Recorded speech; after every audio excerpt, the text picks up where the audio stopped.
Assalamualaikum warahmatullahi wabarakatuh. Halo sahabat semua, gimana kabar kalian? Tak bosan-bosan saya selalu ingatkan kalian untuk jaga kesehatan ya, karena sehat itu mahal. Di awal musim hujan seperti ini, siapkan payung dan mantel di segala aktivitas luar rumah kalian. Oke, kali ini saya akan merangkum sebuah film India. Namun bukan yang ada tari-tariannya guys, melainkan film horor terbaru yang ditayangkan di Netflix tahun ini. Film yang dibintangi Aishwarya Rajesh ini mendapatkan nilai 5,9 dari 10 di IMDb. Penasaran ceritanya seperti apa? Langsung saja kita simak ringkasan cerita dari film Bhumika. Film berawal dengan seorang wanita yang sedang hamil tua memanggil-manggil ibunya di malam hari, namun tak ada jawaban. Kemudian wanita itu menelepon suaminya yang sedang dalam perjalanan. Mereka berbasa-basi di telepon membicarakan meme media sosial yang baru saja dia buat. Tak lama kemudian, suami wanita tersebut ditabrak mobil dari belakang hingga mobilnya terlempar ke udara hancur menewaskan pria malang itu. Sang istri yang masih menelepon sangat terkejut mendengar tabrakan yang dialami suaminya.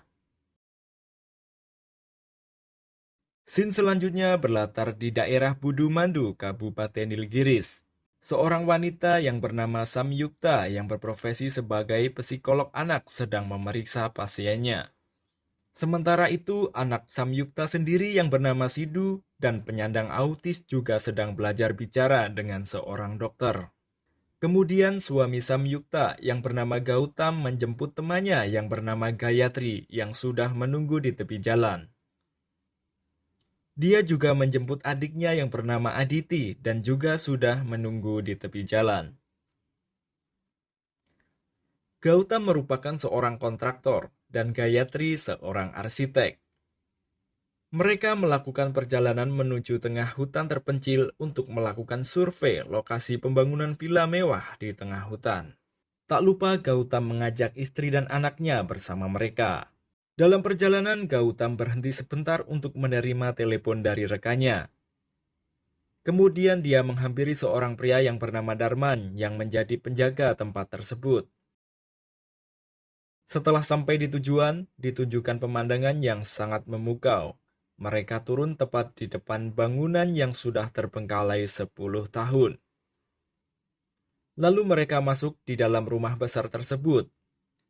Di dalam, mereka langsung menyusun proyek yang akan dijalankan. Kemudian Samyukta dan Gayatri berjalan-jalan di sekitar rumah dan membicarakan kondisi Sidu dan keluarga mereka berdua. Hari menjelang petang, Gautam meminta Darman untuk menyalakan generator penerangan.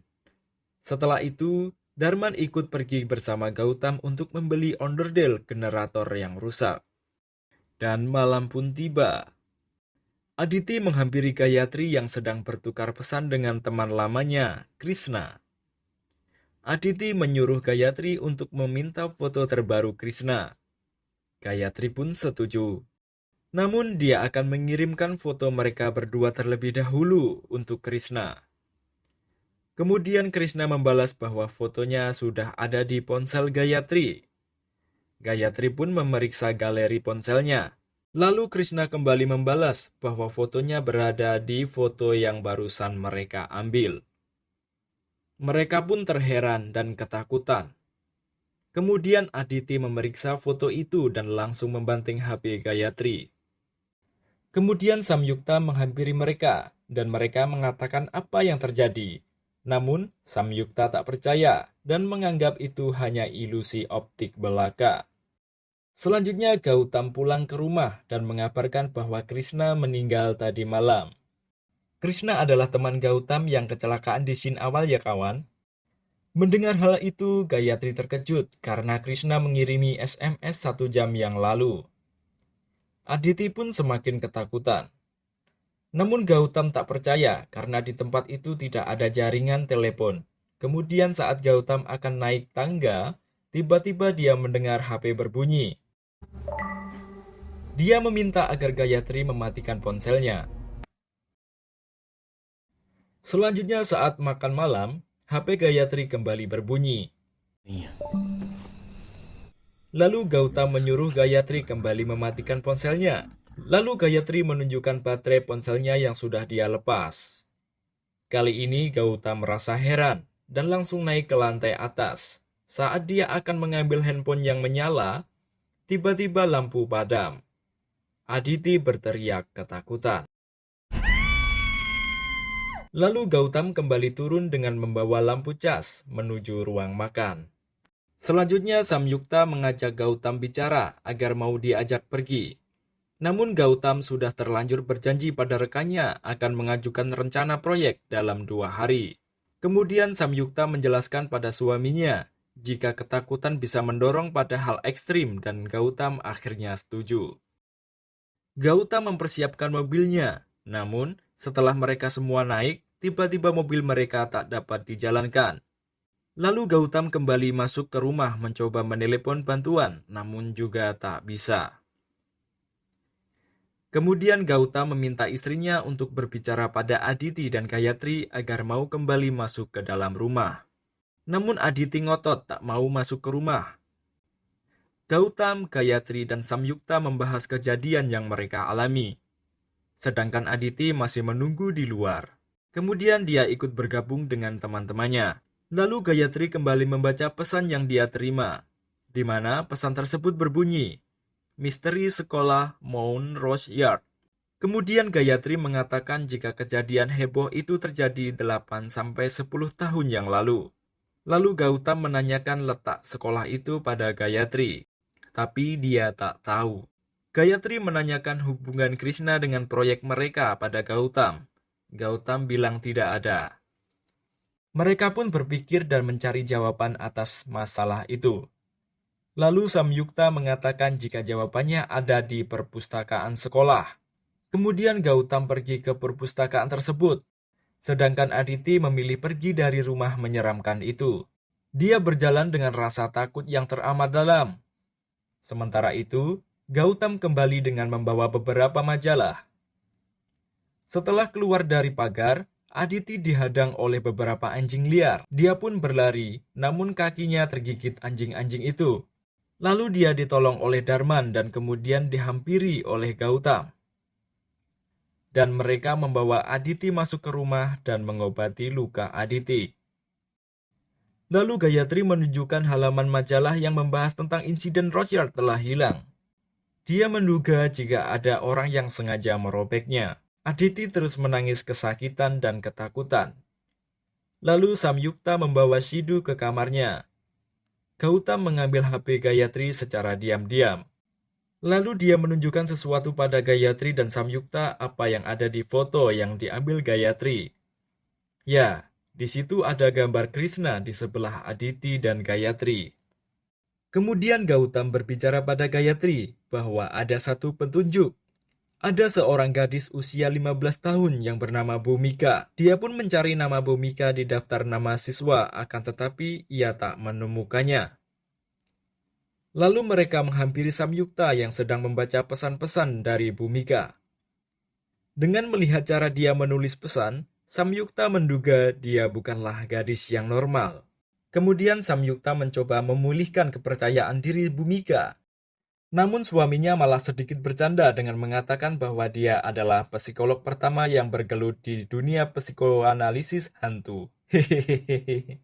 Dan benar saja, pesan yang dikirim Samyukta pun dibalas. Lalu Samyukta pergi ke ruangan yang terkunci dibantu Darman untuk membukanya. Dia mengambil sebuah majalah yang sudah usang, lalu kembali ke rumah dan menunjukkan pada Gayatri dan suaminya. Dan cerita pun dimulai, di mana di sebuah sekolah ada anak-anak yang sedang bermain. Lalu seorang pustakawan yang bernama Ganesan pulang dari kerjanya langsung menemui anak perempuannya yang bernama Bhumika. Dia merupakan penyandang autis. Ganesan mengajak Bhumika ke bawah pohon besar untuk belajar. Sang ayah mulai membacakan pelajaran, namun dia malah asyik bergurau dengan seekor tupai. Setelah sang ayah meminta Bhumika mengulang kata-katanya, tak disangka dia mampu melakukannya di balik keterbatasannya. Sebagai penyandang autis, Dia tak bisa menerima apapun yang diubah oleh orang lain. Dia akan merasa terganggu jika ada yang merombak kamarnya. Dia tak bisa menerima perubahan itu. Sang ayah selalu berusaha menenangkan Bhumika. Namun Bhumika sangat pandai melukis. Suatu hari sekolah berusia 150 tahun tersebut diambil alih oleh pengusaha sukses bernama Samuel Sagayam. Kemudian seorang seniman terkenal dunia yang bernama Ismail Akhar datang ke sekolah itu bersama istrinya. Lalu seniman itu bertemu dengan Samuel Sagayam dan menuju perpustakaan. Kemudian seniman tersebut melihat lukisan Bhumika yang terpajang di perpustakaan tersebut. Dia terkejut dan terpukau. Dia minta dipertemukan dengan Bhumika. Ismail Akhar memberikan hadiah pada Bhumika. Sang ayah menunjukkan lukisan-lukisan Bhumika pada Pak Ismail. Dia pun meminta agar Ganesan membawa Bhumika ke lokakarya seni selama seminggu. Bhumika pun melukis bersama teman-temannya. Kemudian Pak Ismail mengatakan bahwa Bhumika bukanlah anak yang biasa. Dia sangat berbakat. Lalu dia akan membawa salah satu lukisan Bhumika, akan dimasukkan ke dalam kompetisi internasional. Ayahnya pun sangat bahagia. Kemudian Bhumika merombak sebuah kamar kosong dengan lukisan yang sangat indah. Lalu sang ayah menghampirinya dan mengabarkan jika dia diterima sekolah. Namun sang ayah tak menyadari kecemasannya hari itu dan langsung membawanya pergi. Kemudian tiba-tiba Bhumika sudah terbaring dan siap untuk dikremasi. Sang ayah menolak untuk menceritakan apa yang terjadi. Dan dia merobek halaman majalah yang memuat Bhumika. Selanjutnya Shin kembali di rumah Samyukta. Darman turun dari lantai 2 dengan wajah tersenyum, seperti mengetahui sesuatu. Lalu dia ke tempat generator dan menyalakan lampunya. Kemudian Samyukta menduga jika ada kejanggalan pada kematian Bhumika. Karena berdasarkan tanggal di artikel berita, sekolah tersebut ditutup beberapa bulan setelah Bhumika meninggal. Dan setelah insiden itu, semua warga terpaksa pergi untuk selamanya. Dan sekolah tersebut benar-benar terbengkalai dan direklamasi oleh alam jadi hutan setelah 6 bulan kematian Bhumika. Tiba-tiba Aditi merengek minta dibiarkan pergi. Dia juga menyalahkan Gayatri karena pesan yang dikirim pada ponselnya. Kemudian Gautam menampar Aditi. Lalu Samyukta mengatakan jika mereka harus mencari tahu apa yang Bhumika mau. Lalu Samyukta mendapatkan balasan pesan yang mengarah pada blok B lantai 2. Gautam pun mendatangi tempat itu dan memasuki sebuah ruangan. Tiba-tiba pintu di hadapannya terbuka dengan sendirinya. Dia pun memasuki kamar itu di mana kamar tersebut tempat Bhumika mengekspresikan karya seni lukisnya. Lalu semua gambar pada dinding kamar tersebut bisa bergerak-gerak seperti hidup. Selanjutnya Aditi menghancurkan HP Gayatri, dan tiba-tiba ruangan di tempat Gautam berada menjadi gelap. Gayatri yang bermaksud menghampiri Aditi terperangah melihat sesosok hantu Bhumika di belakang Aditi. Ketika Aditi menoleh, Bhumika langsung memukul Aditi. Kemudian Bhumika mengejar Gayatri dan melemparkan sebuah vas kaca tepat di kepala Gayatri hingga pingsan. Lalu Samyukta yang mengetahui Gayatri tergeletak langsung menolongnya dan menutup luka di kepalanya dengan perban. Kemudian tiba-tiba Darman berada di belakang Samyukta dan membuatnya kaget. Darman kemudian melihat Bhumika yang sedang menggores-gores dinding. Darman meminta Samyukta untuk diam dan segera pergi dan menyiapkan mobilnya. Darman menggantikan Samyukta untuk menolong Gayatri. Kemudian setelah Samyukta berusaha menyalakan mobilnya, Bhumika mendengarnya dan langsung keluar menghampiri mobil Samyukta. Setelah Bhumika hampir berhasil mengejar Samyukta, tiba-tiba Darman keluar dan memanggil Bhumika. Bhumika pun langsung menghampiri Darman dan melukainya. Sementara itu, Gautam yang sedang dalam perjalanan setelah dari tempat Bhumika, dia dihadang oleh anjing liar. Kemudian, tiba-tiba Gayatri menabrak anjing-anjing itu dengan mobilnya dan mengajak suaminya pergi. Namun tiba-tiba Samyukta teringat jika anaknya masih berada di kamar. Bhumika kembali masuk ke rumah itu dan menghampiri kamar Sidhu. Ketika Samyukta akan membobol pintu kamar anaknya, tiba-tiba pintunya terbuka sendiri. Dia melihat Bhumika sudah berada di kamar tersebut. Ketika dia mau membacok Bhumika, tiba-tiba dia melihat anaknya sedang di hadapan Bhumika dan melukis. Bhumika memberikan lukisannya itu pada Sidhu, dan tiba-tiba Sidhu bisa berbicara kembali. Thank you. Dan Bhumika pergi begitu saja. Keesokan harinya, Sidhu bisa mulai bersekolah. Tapi Aditi belum sembuh dari traumanya. Sedangkan Darman kembali ke kampung halamannya. Samyukta menjenguk Gayatri di rumahnya. Ketika Sam akan pergi, Gayatri menceritakan apa yang terjadi pada Bhumika. Rencana pengembangan agresif di manajemen baru mempengaruhi Bhumika sedikit demi sedikit. Awalnya tak ada yang menyadarinya. Ayah Bhumika diancam untuk tutup mulut. Setelah Bhumika tahu dan melihat pohon besar tempat ia bermain akan ditebang, dia berlari dan menangis menuju pohon itu dan memeluknya dengan erat. Ayahnya sudah berusaha minta agar pohon itu tak ditebang. Namun hasilnya nihil. Bhumika membenturkan kepalanya berkali-kali di pohon itu hingga dia meninggal. Setelah kematiannya, banyak yang mulai mati di sana secara misterius. Dan akhirnya Samyukta mengerti misteri di Mount Rosyar.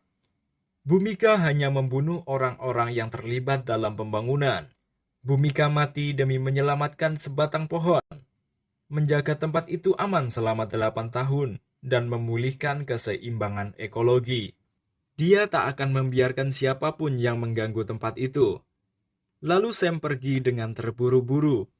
Kemudian Gautam teringat saat dia berbicara dengan Krishna beberapa bulan yang lalu.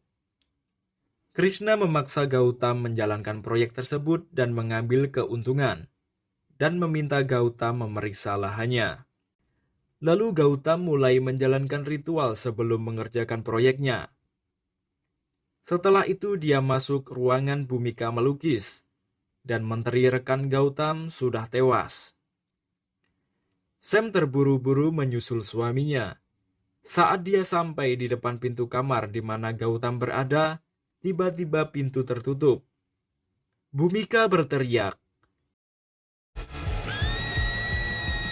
Dan film pun selesai.